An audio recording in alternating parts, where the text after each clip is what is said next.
introduction. I hope that I'll live up to what you were telling about me. On a personal note, it was great to have you as a colleague for so many years.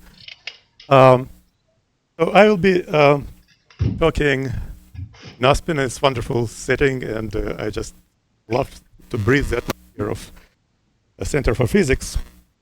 I'll be talking about superconducting qubits. And again, I'm involved in a small part of the story. So most things that I learned is from my colleagues. And there are groups. It's Rob Shelpkov, Gerwin, Michel Debarret, and the younger people that I had a fortune to, and have a fortune to collaborate with, as well as other members of these three groups. Again, as I said, I'm not specialist in the, real specialist in the entire area. It's very broad. So I have a bit of impressionist painting in my head of the field. So please take this into account, that some things may be somewhat blurred. So with that, I'll tell about outline. So I'll tell what is the notion of a qubit, kind of standard story. And then substantial part will be kind of a very basic physics of superconductivity, but in small size superconductors. And the key point will be introduction of this qubit transmon that became really kind of a workhorse of many devices that actually now actively are used, or I would say explored/used. Then I'll tell in some detail about the coherence, and other things will be just very cursory, like, one screen per topic about a qubit, multi-junction qubits, coupling qubits, and example of logical gate, and the idea of the error correction codes. Very, very simple, which I'm able to understand myself, I hope. So with that, what is a qubit? Essentially, it's a controllable two-level system. And it should allow accurate state preparation, should have long coherence times of free evolution when we do nothing with it and just let it evolve. Then one must be able to accurately read out the state upon evolution, again, with the limitations that are set by quantum mechanics, but not by apparatus. And lastly, one should be able to do programmable connections to other bits, to do the logical operations, what is called logical gates. Now, a simple example is just spin 1/2. So in magnetic field, the levels are split, right, by Zeeman. And we can create a state by applying some pulse. And if you pick the correct shape of the pulse, then you can field the spin. The wave function will be encoded. It will be a linear combination of spin up and spin down with the coefficients that depend on two angles, theta and phi. People like to plot it as a vector unit sphere, which is called Bloch sphere in this kind of science. So just a point on the Bloch sphere. Then, if you want to connect them, basically it's introducing some kind of exchange interaction between the spins with exchange tensor that is time dependent and in your hands. You can turn it off, turn it on, it's anisotropic. So that's what the programmable exchange means. Now, if you tilt the spin and let it evolve on its own, then it will precess, right? And that's the wave function, how it evolves in time. And this is wonderful, but it's ideal. And in reality, system tends to go back to equilibrium. So this direction of the field, basically the state 0 is a ground state. And if I just flip the spin, and it will look downwards, over time it just will find its way to go back, okay? And the average value of sigma z will go from -1 to 1. And this is a plot. It's not for spin, I just warn you, and I obscured here the times. It's just a schematic graph that one would see for a generic two-level system. Now, it's a hazard, right? But it's not the only hazard. So, another thing that happens is that you can see it if you just the spin to the equatorial plane, okay, and it just goes around. Great. Now, of course, because of the relaxation to the original state, to the North Pole, over time t1, the projection on xy plane will go smaller and smaller and smaller and smaller. That's why the sigma x will shrink, right? But it's not the only one thing. The other thing is that, as it happens, this omega naught, the frequency that I assumed fixed, in reality it's not fixed. It's fluctuating a bit because of various reasons. And if just for Gaussian fluctuations of omega around some average value, omega bar, there is additional decay, kind of scrambling of the phase, because the spin picks up a random phase, which is increasing with time, and that's this decay which is called the dephasing. This is the effect that was called dephasing, and there is characteristic time tau phi. So again, that's just an illustration. It's not for spin, but just to show how things kind of look in practice for a generic level system. So these are the problems that one has to kind of fight with to get a qubit. Now, challenges, again, at my very superficial level, there are challenges that are specific for a single spin. The first one, this small exercise, and I'm not sure to get the numbers right, but I think it's more or less right. So MRI, magnetic resonance imaging, which is basically NMR, right? Nuclear magnetic resonance. It has some resolutions that is basically set by what FDA allows for the gradients of magnetic field applied, for the magnetic field applied to the human body, which constrains the gradients of magnetic field. Well, to make story short, basically the typical resolution, as far as I understand, is about 1 millimeter. Right, and the number of nuclear spins there is like 10 to 21. It's huge. So basically, you don't need to read out one spin. Okay, so what MRI machine does, it picks up a signal from huge number of spins. Quantum computing, you need, either all these guys are moving together and form like, 1 degree of freedom, or you pick up just one spin, right? Microscopic quantity. So if you're talking about spins in a solid, and especially electron spins in a solid, then it's kind of very difficult game because of lots of other degrees of freedom. It's hard to isolate electron spin from all these other degrees of freedom. There are lots of various kinds of interaction that couples this spin to other degrees of freedom, charge, and basically phonon oscillations of lattice. So it's a difficult game. Now, again, things change a bit for nuclear spins, and especially if we get rid of the solid state environment. And then there is kind of inherent tension between long coherence times, which require kind of good isolation from the outside world, and fast readout, which actually requires to probe the spin, so to connect it to the outside world. So that's a generic thing, and it's not. I think it's not specific for spins. Now, so who are the contenders to implement good qubit? So once again, perhaps this is controversial, but this morning actually in one of the talks was called ions were mentioned, and indeed there is this direction. Problem is that ions interact on a long distance with each other. So I don't know. Another thing that apparently is rapidly developing are Rydberg atoms, and it's new. I don't know much about it except rumors, so I will not talk about this. And then there are these superconducting qubits, which actually are studied for, I don't know, 15 years more, and give some some path to move forward. Now there are two kinds of qubits, I would say, within superconductivity area, and there are exciting things, and the example would be Marana thing.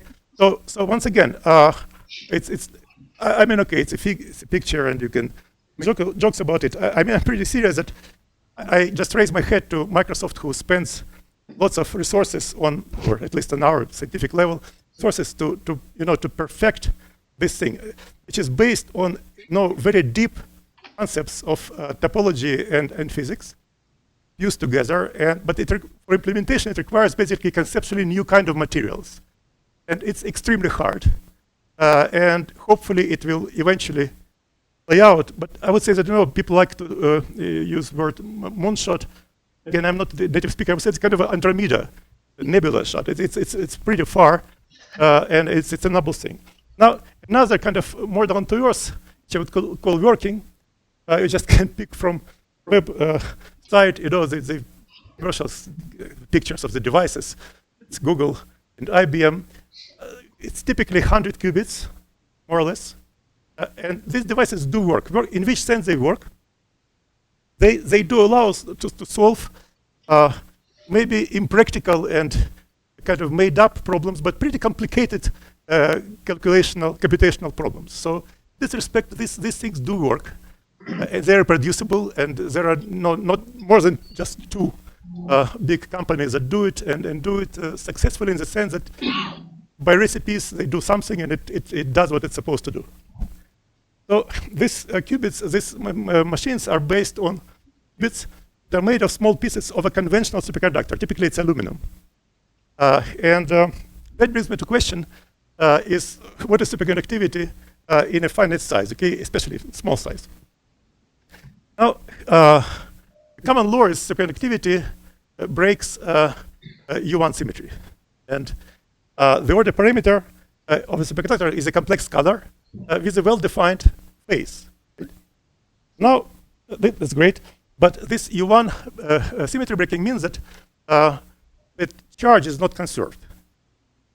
But it's great for theory, but if you take a piece of aluminum foil and put it on dental floss and ask your friend, an experimentalist, put it in a dilution fridge, I don't know if he agrees, but it will go superconducting with all the attributes. So, a piece of neutral material becomes superconducting with Meissner effect, and this is just from Scientific American or something, and it's a piece of high TC material that just levitates when it's going through the transition temperature. So clearly in this piece, the number of electrons is well defined and they have no way to leave, right? So there cannot be violation of charge conservation in this respect. So how does it work? We start from Hamiltonian.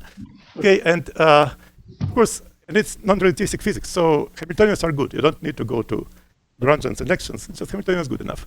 And it's a particle number conserving operator. So there are equal number of annihilation and creation operators of fermions, okay?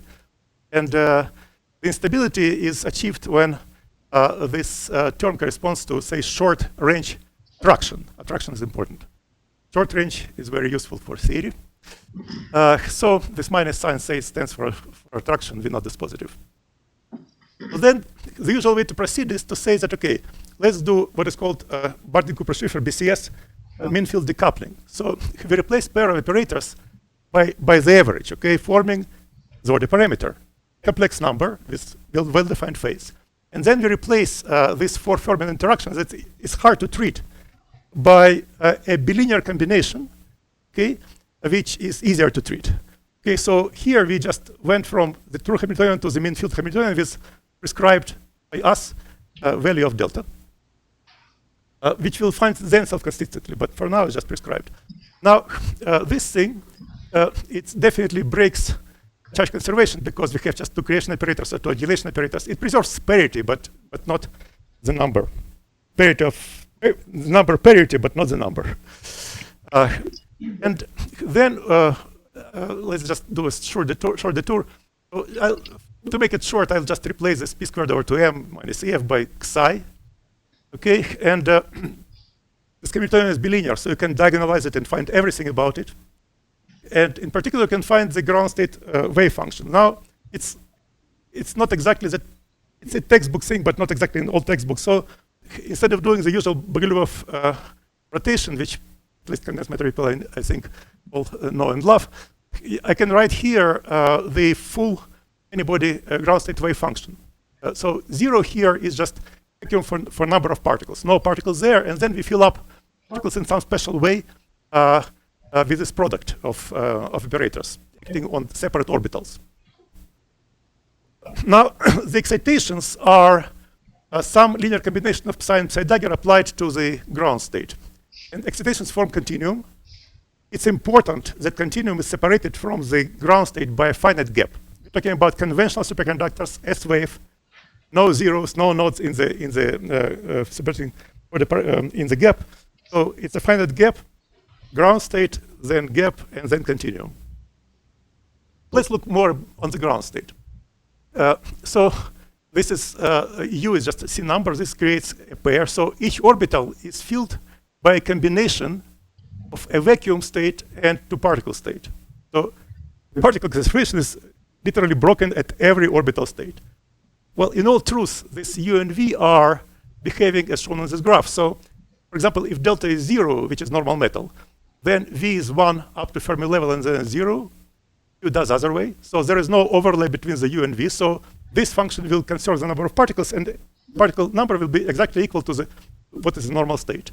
But you include delta, and then there is some sliver of states around Fermi energy where there is combination of vacuum and two particle state, and particle number is not conserved. So this is a nice ground state. You can calculate the ground state energy, and it's an eigenstate of this Hamiltonian. Okay? But because of this linear combination, it is not an eigenstate of electron number. So this thing is definitely not an eigenstate of this operator, which is just the total number of electrons. So what we can do is to look a bit broader on this ground state as a variational ansatz, the original Hamiltonian, which does preserve the number of particles. Okay, this guy is good. Now, this function as a variational ansatz is amazingly good, and it becomes, I would say, asymptotically exact for large size and small gap system. Okay, so fractions, it's a bit of an issue to calculate, but basically they decay visually fast with the volume. So basically, we find a variational ansatz. Okay, the energy is independent of phase, and it's not just one ansatz. It's a family of ansatzes because I can vary phase from 0 to 2 pi. So it's a degenerate manifold of states. And we can use the fact that it's a degenerate manifold by making a linear combination of them. Okay, so you see what happens here is that to get a non-zero value of this integral, you have to compensate this e to minus I and phi as a proper number of e to I phi's from this parenthesis. Okay, you have to pick up exactly n pairs to kill this n in front. Only this term will contribute to the state. So therefore, this state will be an eigenstate with a number of particles. To be more precise, it allows to build any even eigenstate of the electron number operator. So that's how you can make a wave function of a finite piece of superconductor without basically losing losing a phase, but not the physics. So now we have basically two representations. We have phase representation and charge representation. There is a relation between the two. And this is eigenfunction of a number of pairs. And here's a small dictionary. So one more thing. So, this psi of phi is periodic in phi, right? Because if you go from 0 to 2 pi, you'll get the same function. So psi of phi satisfies this periodic boundary condition. And then, having these two bases, we have a small dictionary. So operator n, which is diagonal in this representation, becomes operator minus I dd phi in phi representation. It's a one-line check by doing things by parts.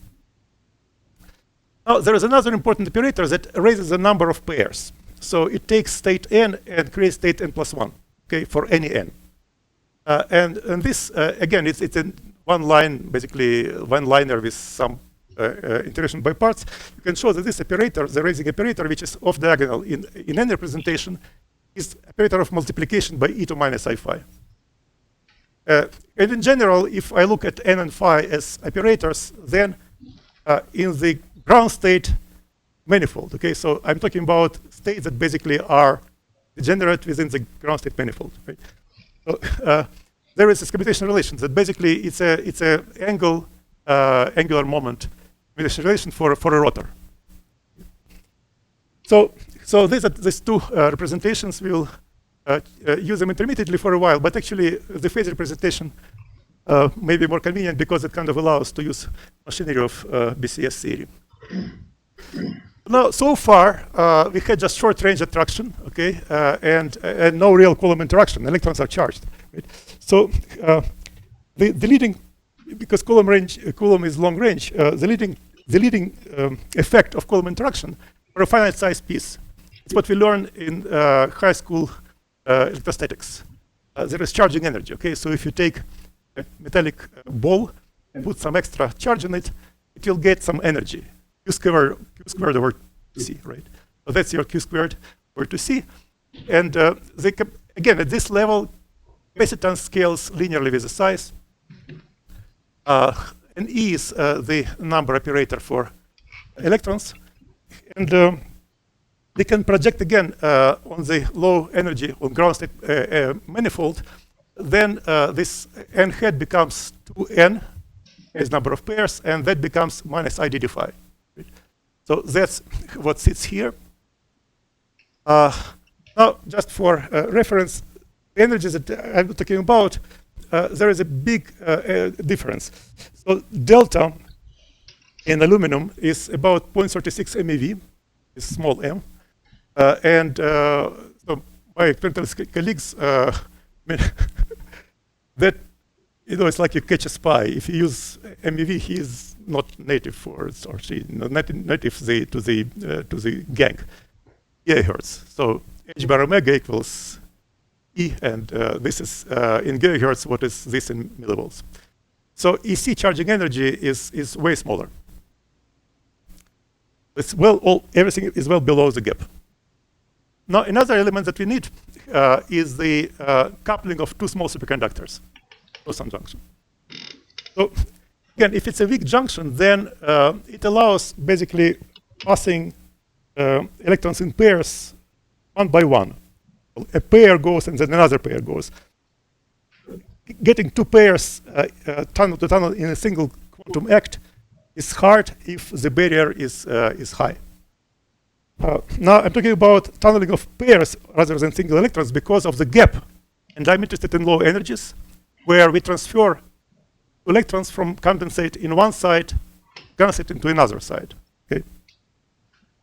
So 2e. And this operator can be, this condition can be written as an operator where I raise the number of pairs to the right and reduce the number of pairs by one to the left.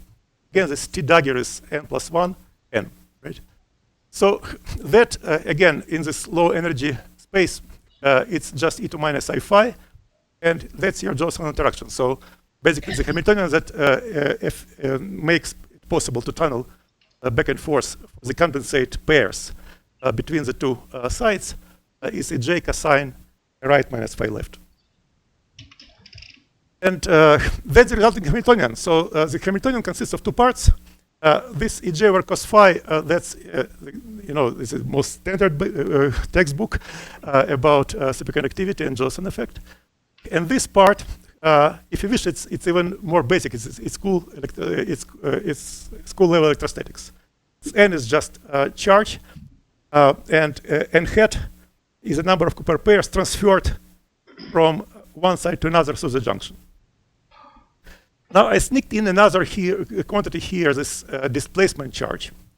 And you can imagine that on top of this device, let's call it device, also put some electrostatically coupled gates, and you can bias it by some battery, which will create a polarization charge between the two, right? So this N is kind of polarization charge on the left side compared to the right side.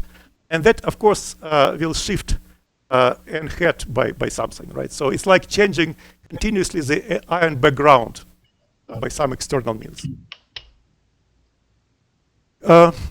So here we go. Basically, this is the simplest, most elementary version of a superconducting qubit.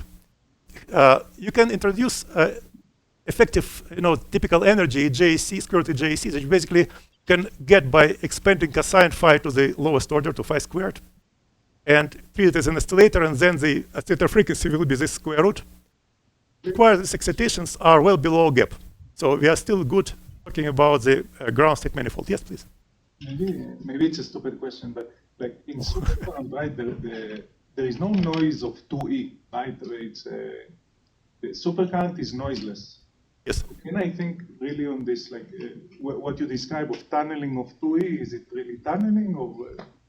No, it's tunneling. It's definitely tunneling, but there is no quanta of. But there is no noise. I would say that you can. Right. I guess that if you want to be colloquial, I would say that because of the junction, you form a superfluid that kind of sloshes back and forth between the two.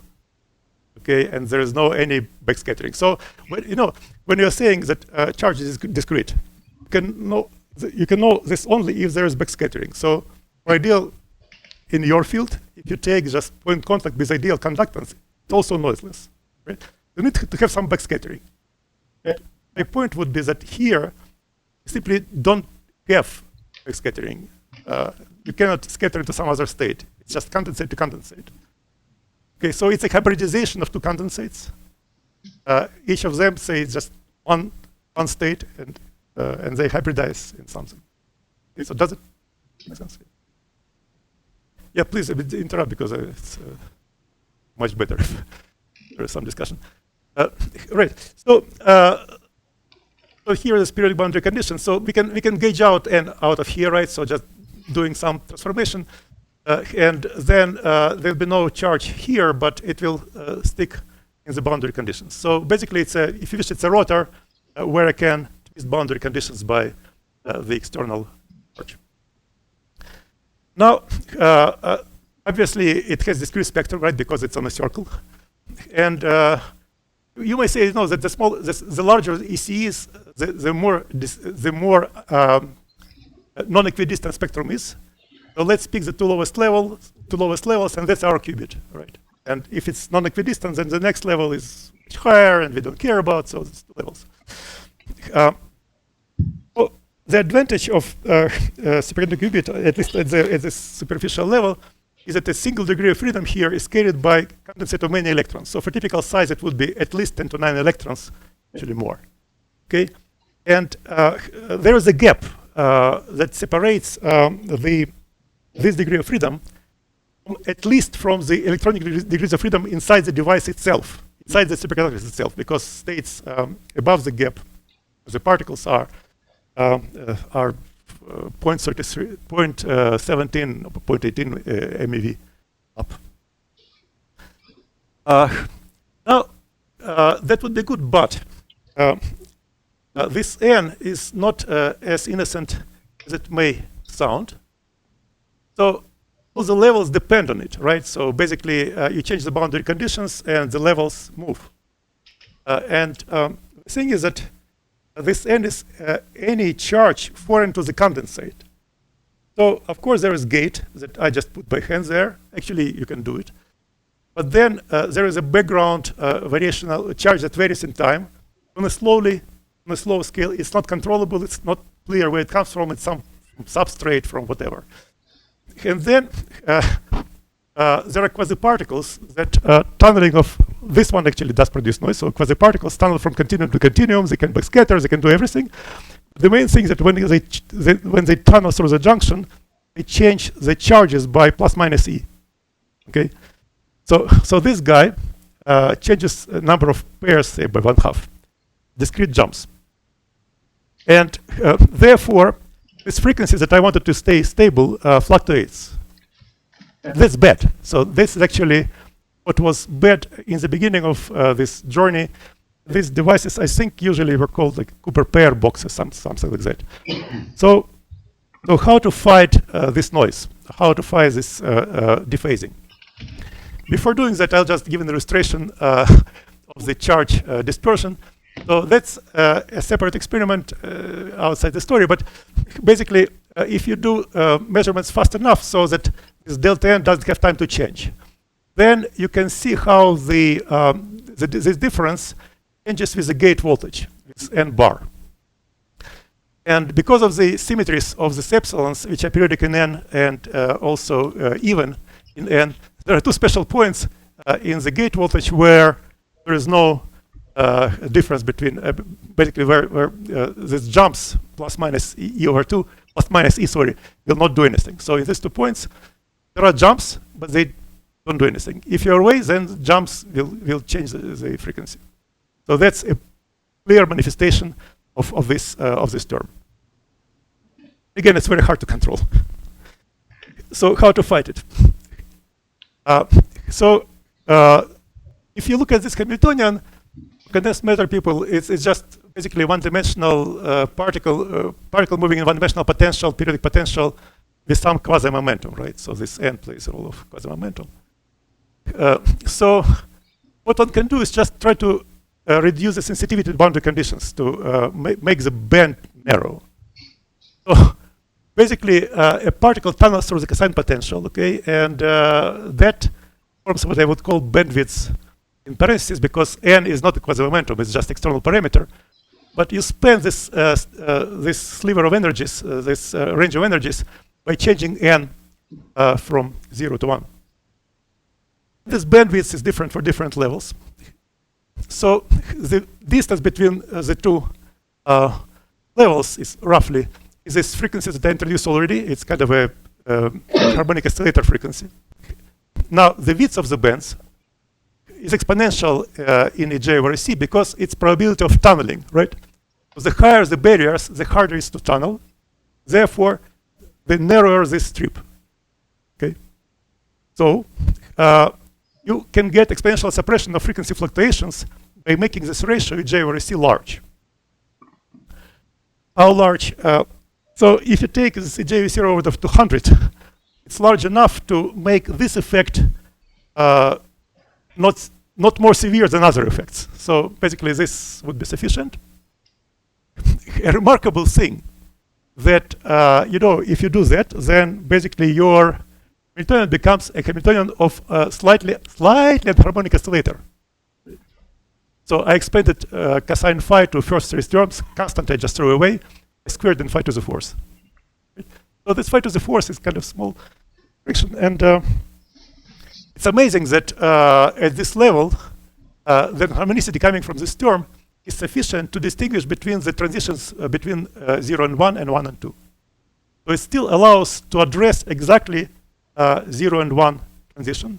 It's 2 levels form computational subspace, and by and large evade exciting or kind of ionizing the qubit higher energy states.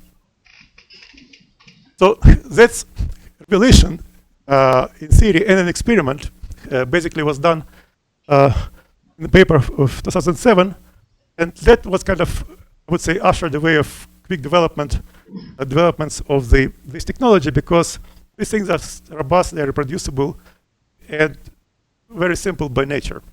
So that's was the achievement. Typical numbers, again, not from this particular paper, but typical numbers that to delta is aluminum, it's about 88 gigahertz. The frequency 0.1 is about 6 gigahertz. And the level of harmonicity, the difference between the two, is way smaller. It's only about 200 megahertz, but it's enough. It's enough to just to operate with 2 levels. So now I just is reduced the capacitive energy. Exactly, yeah. So what, the device looks kind of stupid because you have huge pads, tiny junction, and these huge pads, well, together actually with large capacitance of the junction, so the larger the capacitance, the smaller the energy is squared over to C, right? It's just that, yes, yeah. I'll show some micrograph of device in a second. So again, so this graph that I have shown before, but obscures the numbers. This is kind of, my understanding is more or less kind of run-of-the-mill bit. Transmon is from a review of 2019. And again, there are these factors, T1 and T phi. So here for this graph, actually, T phi is something appreciable, as you see. But it doesn't come from charge. It's some more complicated device where it comes from some other sources. So charges here is not an issue. Yeah. No, absolutely. Yeah. Symmetry reason why the phase variable should start off radically decaying Gaussian? Yeah, this one, even this one. Oh, it's very simple. So if you assume Gaussian noise, then you'll get Gaussian. Or, yeah, right. Yeah, and it's a great simplification because if you go into details, there is one over F noise in all kinds of stuff, right? Which I have an impressionist picture. Yeah, exactly. Yeah.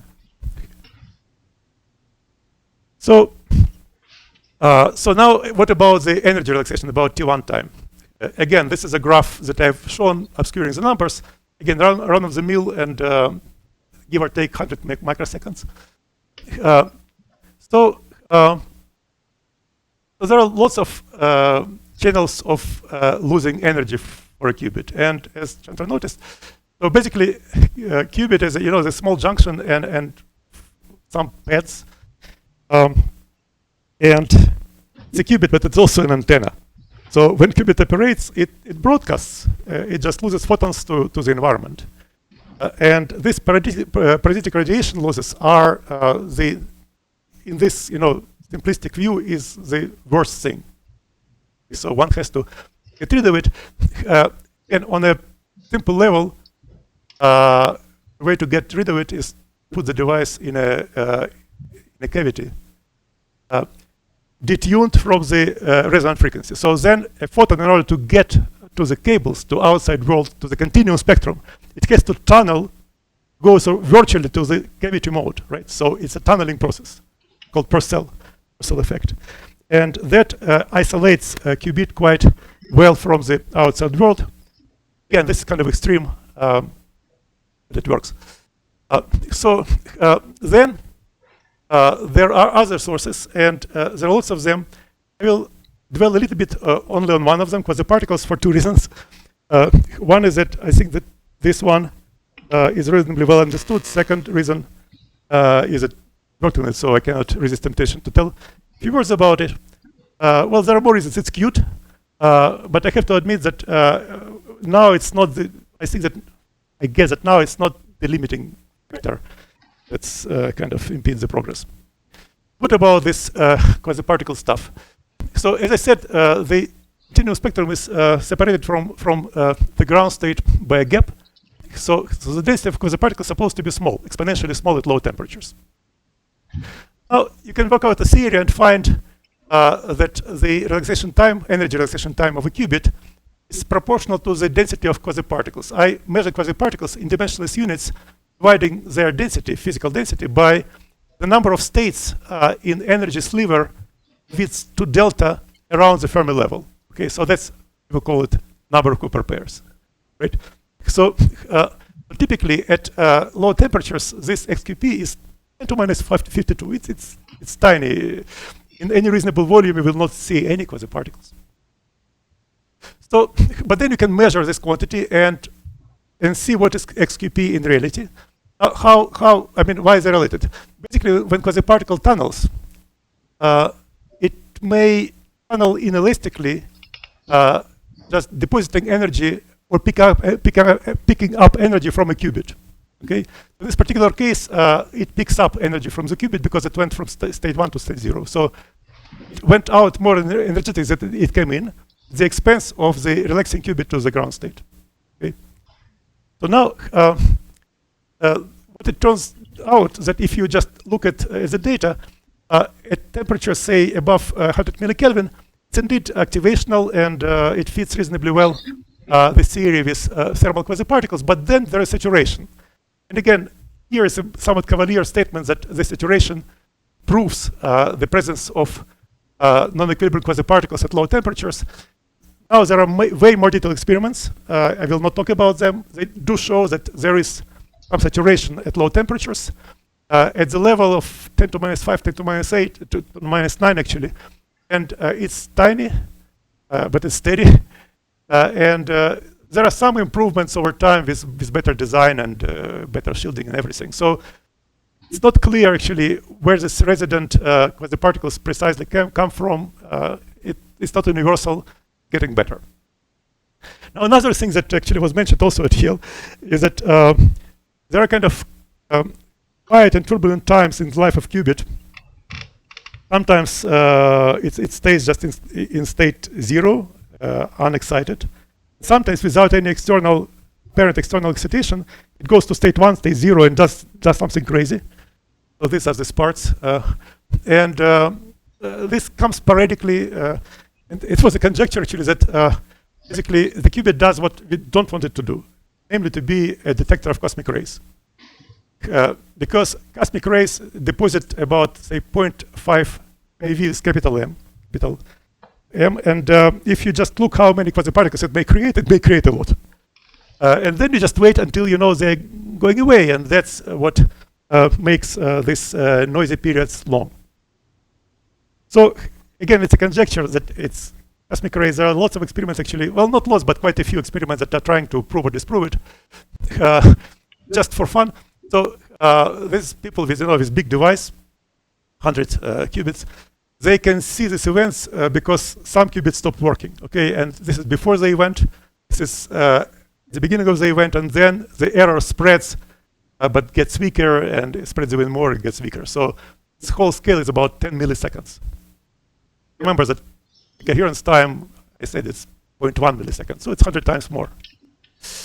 So that's basically a hazard. There are apparent ways to deal with it. If you make superconductor on two sides of having different gap widths, and it's possible to do this even with aluminum, just varying the thickness of aluminum for some technological or material science reason, you can hope for the following things: that the originally hot quasiparticles will relax to low energies, and if this energy becomes smaller than the gap difference, then they have hard time tunneling, because basically there will be no receiving state. There will be quasiparticle which will be there ready to tunnel, but there is no state to tunnel. So actually that works, and this one of these very latest papers actually does show how it works. It doesn't eliminate bursts, but it makes them much shorter, incredibly shorter. Now I have about 10 minutes left, I guess. So let me kind of go quickly about other parts of story. So again, with the dephasing and energy relaxation, I gave just two contributions. Actually, the big elephant in the closet, or it's not even in the closet, is the losses in the electric. And the electric actually is lossy for not known reasons. I mean, it's most probably it's from two-level systems that are hard to control, and which change in time, and they may be in the bulk or in the surface. It's a pretty active area of material science research, and there is a very strong group at Princeton, Natalie de Leon, who actually does quite important, interesting work on it. But it's I mean, for me, it's almost like alchemy, and I'm not ready to talk about it at all. So I will stop talking about dephasing stuff and improving the bit quality, and dwell a little bit on how you read out the state. Okay, so the idea is that you send a microwave which is off resonant. So the frequency of microwave, say, is 0.3 h bar omega away from the transition of the qubit, right? It's off resonance, and ideally you send a weak signal, a weak tone, and it scatters. It reflects elastically, so you don't change the qubit state. You just look at the reflected microwave and measure the phase of reflection. It's what is called dispersive readout. So you try not to change the state of qubit, but pick information in which state the qubit is, 0 or 1. So clearly, almost clearly, the phase will depend on how close you are to resonance. And the distance to the resonance is different for state 0, okay? And state 1, there is a distance to state 2, so it's different resonant frequency. So therefore, the detuning of the frequency will be different.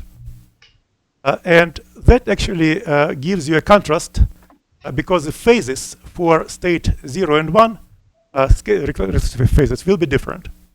So this is in a nutshell what is done. And of course, you lose signals. There are some amplifiers, and they are quantum limited, and so on. But this is a nutshell. What you try to do is you try to pick up the phase of elastically reflected photon. Now, this thing is that you want to do it fast, so basically you set not one photon, but lots of photons. And then there is hazard because there are nonlinear effects, and there is no resonance with single transition, but n photons may resonate with some nth level of the qubit excitation. And that will be a problem because you'll just lose system from its computational space. So again, there are ways to fight it, and it's ongoing work, including like preprints of last couple of months. But again, the idea is that you try to pick the phase, and here is an illustration. It's data from Chalmers in Sweden, and basically these blobs are kind of multi-shot, single-shot measurements, many of them, and you see that they're concentrated in three different phases.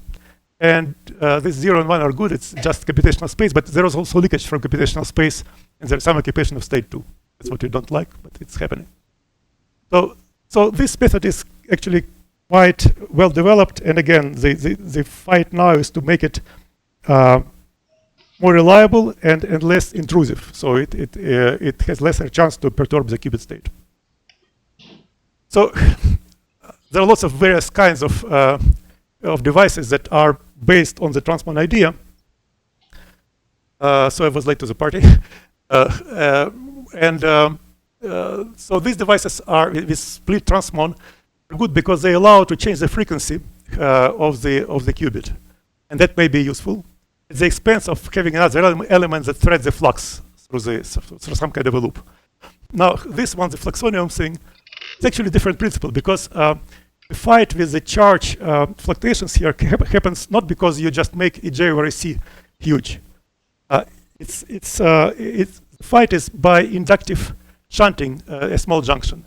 Basically, you can make a shunt that will not do anything bad at gigahertz frequency, but does everything that you need at much lower frequency. So it shunts the kind of static charges, almost quasi-static charges. That allows actually to get qubits which are extremely nonlinear. So basically, these are as close to level system as it gets. Now, why I'm talking about these kind of devices, because they actually allow to couple qubits. And you can kind of inductively couple two qubits through a controllable coupler, which is tuned by mesomagnetic field and can turn on and turn off the interaction, which again varies kind of glossing over this. In some way can materialize a sigma-sigma interaction between the qubits.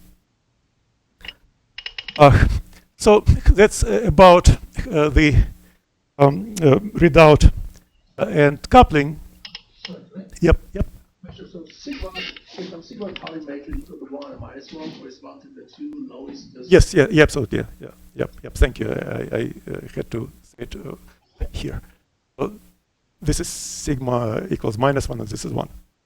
I think actually that's important. I completely swallow it. Basically, as long as you're not losing computational space, you can encode it into spins.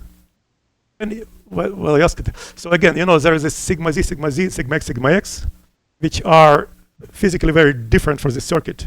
It's like linear inductance or something nonlinear for sigma z. There's no natural like dual symmetry. There is no. There is no natural. I mean, it's all supernatural. You do whatever you want to pick up the right elements. At this level, it's engineering. My understanding is that this kind of how the devices, commercial devices, work actually through like some kind of couplers. And in labs, so that's what I know is that it's also couplers, but the most interesting experiments are where they're working literally in nonlinear regime and allow kind of to mix photons from the two qubits. Okay, so now I just want to, I learned it myself recently, so let me share. So it's an example of two qubit logical gate, controlled NOT gate. So it's qubit 1, qubit 2, okay, and it's evolution in time, right? So now the input state, this ket vector, the first position here is the state of qubit 1, Second position is state of qubit 2. Okay, and this is the incoming state. Then I do some transformation. It's unitary, non-unitary. We don't discuss that. Transformation, a gate that gives me output state. Now, for this controlled NOT gate, it does the following. So, if you look at state of the qubit 1, you can check 0, 0, 0, 0, 1, 1, 1, 1. Nothing happens. So it doesn't change the state of qubit 1. What about state of qubit 2? So if qubit 1 is state 0, then 0, 0, 1, 1. Nothing happens. But if qubit 1 in state 1, then 0 flips to 1 and 1 to 0. So basically, qubit 2 flips only if qubit 1 is in state 1. Okay.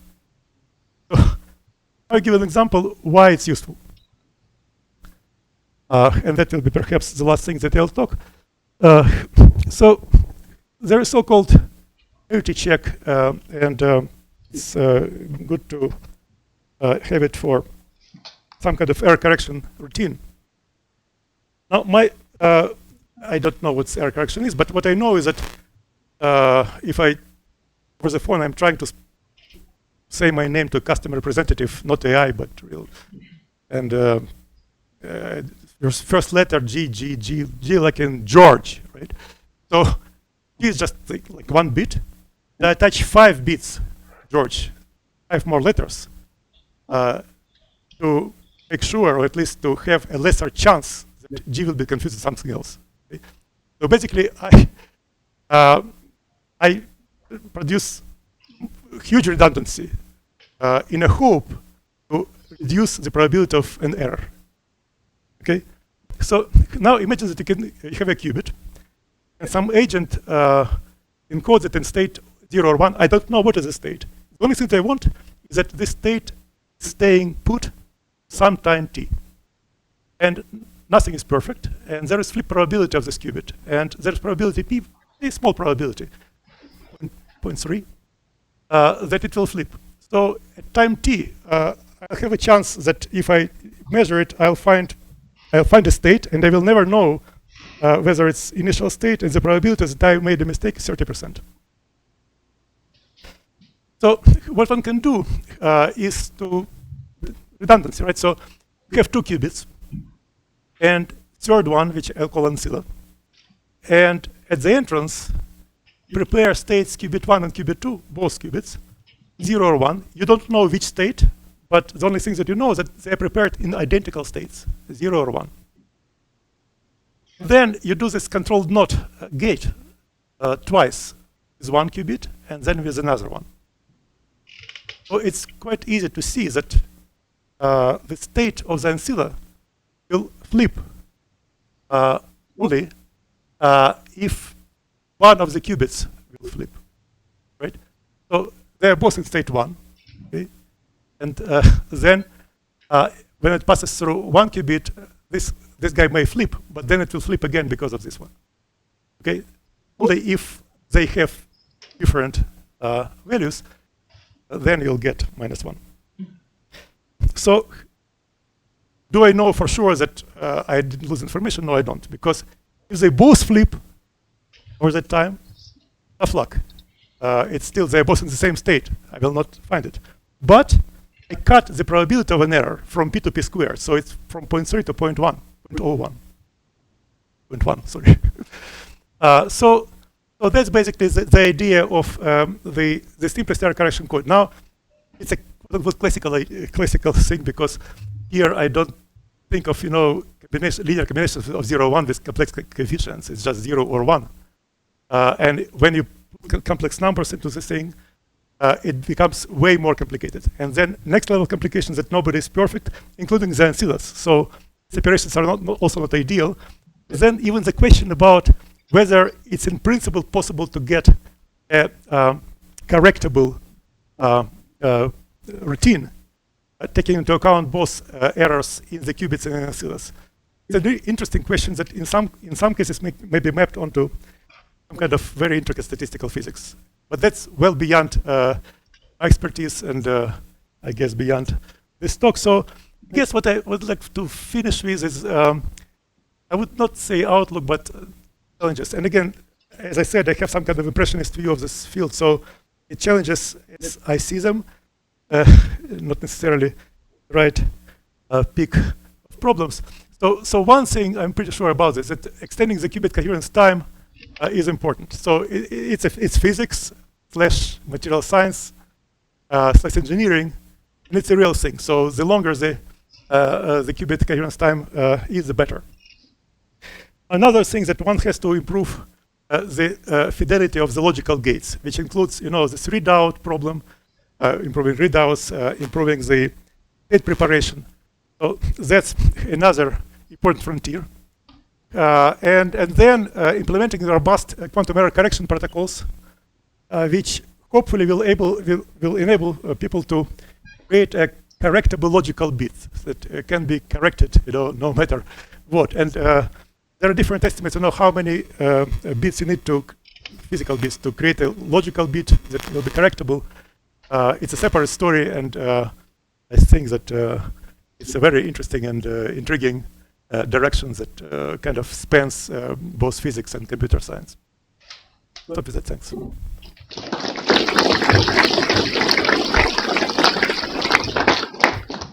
thank you very much indeed. We have a little time for questions, so please fire away. Yeah, thank you for very interesting talk. So my question is concerning the possible effect of cosmic rays. Does it help to do the experiment deep underground or something? Yes, Grand Sasso. Yeah, thanks. It's not prepared question. Yeah, so there is a group in Karlsruhe, Jan Pop. They made some arrangements and took their device down to Grand Sasso. So my understanding is that it did reduces the probability of errors by 30%.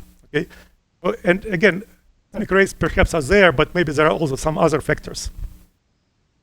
Another thing that one can do is to change the orientation, because I think that these kind of experiments are also, I'm not sure, but I think they were performed, and there is some difference between the two.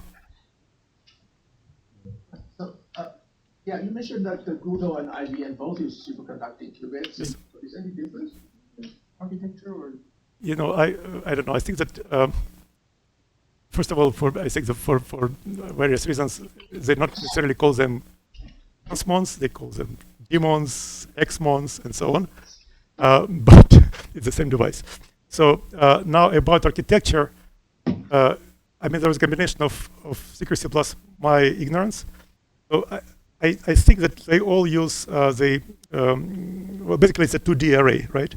And you couple the qubits through additional qubits that are flux controllable. The problem, I think, one of the problems that I just know from literature is that you have to constantly tune the qubits in order to have their frequency to avoid the two-level systems and all these problems in dielectrics that exist. For the same kind of quality of qubits, supposing you increase the number of qubits from 10 to 20 to 30, etc., does your flux noise remain constant, go linearly with n, go quadratically with n? Flux noise? With n? You're talking about? Ultimately, you're being limited by some kind of flux noise in your No, frankly, I don't. times. The characteristic times in which the circuit remains. The coherence time. Yeah. How fast does it go down with increase in n? Where n is the number of qubits. I frankly don't know. Maybe it's known for particular devices. I don't think there was kind of a generic statement, and I think you're saying flux noise, but there are lots of other. There's crosstalk between the qubits. Coherence time, which takes care of everything. How does? Yeah. Coherence time I can define for a single qubit, but I'm not sure how to define it for a qubit in a device. That's different. You think that, okay, you can go offline. Yeah, so I have a question. It's a two-part. First, why a nominal? And second, if I ignore like ease of fabrication and cost, is there like a dream superconductor with dreamy properties that would somehow help with some of these challenges? Of course, there is a dream, but it's a dream, right? So if you give a superconductor with gap order of room temperature or higher, gap Yeah, so, yeah, but thanks for the questions. So the thing is that aluminum, again, what I'm going to use by osmosis, so it's not. People know very well how to do junctions. And Josephson junctions with aluminum, although they look awful on a micrograph, work fantastically well. And even when people try to do, so one of the ways, to go to higher gaps is to use some higher TC material, like niobium nitrate, for example. Still, my understanding is that what one does is proximitize aluminum. So the junction is still aluminum.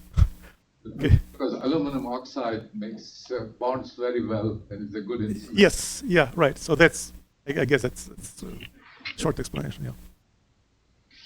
There is a dream, but hard to, yeah. So maybe I just got confused, but it seemed like the biggest problem was the out of equilibrium quasi-particles. So, I mean, it seems like would increasing the gap help? Yeah, okay. So first of all, it's the biggest problem with what I described. So, and I have to humbly admit that except the bursts, the particles are not the biggest problem. Okay, they are biggest problem over short times after the burst. Now, bursts, again, if it's cosmic rays, perhaps it's very hard to get rid of it because basically they go through, right? Now, for this case, what are the mitigation things?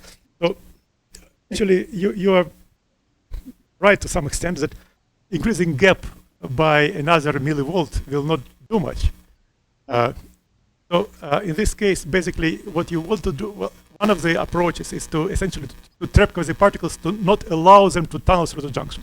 So here is a very cute element of elementary physics. So the qubit operates at microwave, at gigahertz. From the point of a piece of metal, it's almost a static field. So all the voltage of the photon h bar omega of 10 gigahertz, also the junction, okay? So if quasi-particle is somewhere in the bulk and doesn't cross the junction, let's leave it there, nobody cares about it. It should not cross the junction. If you somehow trap the quasi-particles away from the junction, it will help. But how you do it? You have to somehow profile the leads so that they have some traps, put a normal metal, but it has other problems than associated with that. Questions? I have just one. So you have a ground state and you have a first excited state, and they give you your spin up and spin down. And of course, there are other states. Up to now, it felt like you were saying that if you excite into the other state, you just get it. But is there any sort of engineering or state control where you can kind of figure out what's in this extra state and bring it back into the fold? Yeah, so again, I simplified, and the level I understand actually is that the higher states can be actively used. And as a matter of fact, you can kind of store a state in out of computational space and then put it back. So these things are existing, and at least at the research level, they are used. So yes, you can make use of higher energy states, but also they may also do some harm. Sure. Thank you. Any further questions? Can I ask one more? Yeah. I think I kind of missed something. You showed a bunch of different designs of qubits, and you said in some of them you don't need to make these big pads to increase the capacitance. Yeah. So it seems like in some of them you're adding more and more junctions. Is that right? Yes. So you know what? Maybe you give me a reason to show a slide that I think I didn't plan to show. So this is the first implementation of this fluxonium qubit, and this is a real thing. So these are these 43 junctions, and they are fairly big. So it's basically classical Josephson. It's classical junctions, And this whole thing can be viewed as an inductance.